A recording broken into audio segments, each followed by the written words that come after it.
তো বন্ধুরা, আপনাদের সবাইকে স্বাগতম জানাই আমার অন্যতম একটি ভিডিওতে। আজকে আমরা জেনে নেব কীভাবে আপনি আপনার ফেসবুক পাসওয়ার্ড চেঞ্জ করতে পারবেন। তো সবার আগে আপনারা আমার চ্যানেলটিকে সাবস্ক্রাইব করুন, কমেন্ট, শেয়ার, লাইক এবং বেল আইকনটিকে অন করে দিন।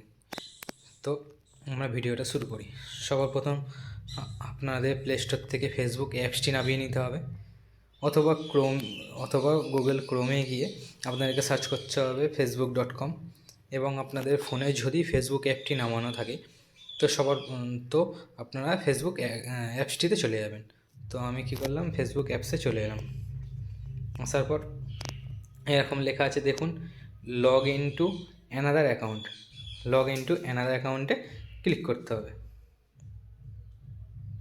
ক্লিক করার পর ঠিক এরকম একটা ইন্টারফেস খুলে যাবে। এখানে দেখুন লেখা আছে ফরগেট পাসওয়ার্ড। ঠিক আছে, ফরগেট পাসওয়ার্ডে আপনাদের ক্লিক করতে হবে।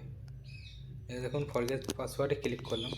ক্লিক করার পর এখানে আপনারা আপনাদের মোবাইল নাম্বার দিয়ে দেবেন যেটি আছে।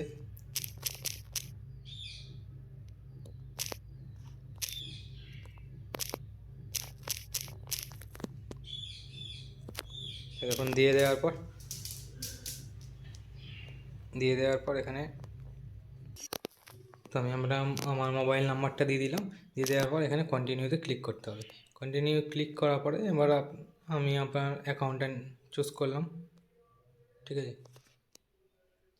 চুজ করার পর এখানে দেখুন লেখা আছে ট্রাই অ্যানাদার ওয়ে। তো এইটাতে আমাদের ক্লিক করতে হবে।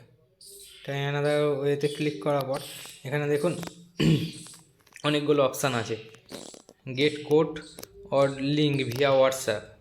তো এই নাম্বারটায় যদি আপনার হোয়াটসঅ্যাপ থাকে তো এইটাতে আপনারা এই অপশানটা চুজ করতে পারেন।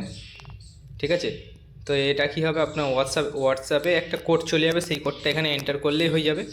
এবং 2 নম্বর অপশান দেখুন, gate code Villa Facebook notification. তো এখানে আপনাদের কী হবে, এটা আপনাদের ফেসবুকেই একটা কোড চলে যাবে। ঠিক আছে, তো আপনারা এই অপশানটাও নিতে পারেন। ফেসবুকে যে কোডটা যাবে সেই কোডটা এন্টার করলেও হয়ে যাবে। আর এখানে আরেকটি অপশান আছে, দেখুন, enter password to log in. তো এখানে আপনাদের পাসওয়ার্ডটা এন্টার করলেই লগ ইন হয়ে যাবে। এবং নিচে কি আছে দেখুন, আরেকটা অপশান আছে 4 নম্বর, gate code or link via SMS। তো এই অপশানটাই আপনাদের সবথেকে, আমার মনে হয় এই অপশানটা আপনাদের জন্য ভালো হবে। এটা কী হবে, আপনার এই নাম্বারটা, আপনার যে নাম্বারটা দিয়ে ফেসবুক অ্যাকাউন্টটা খোলা আছে সেই নাম্বারটায় একটা SMS যাবে এবং সেই SMS-এ কোডটা যাবে। সেই কোডটা এখানে আপনারা দিলেই আপনার পাসওয়ার্ডটা চেঞ্জ হয়ে যাবে।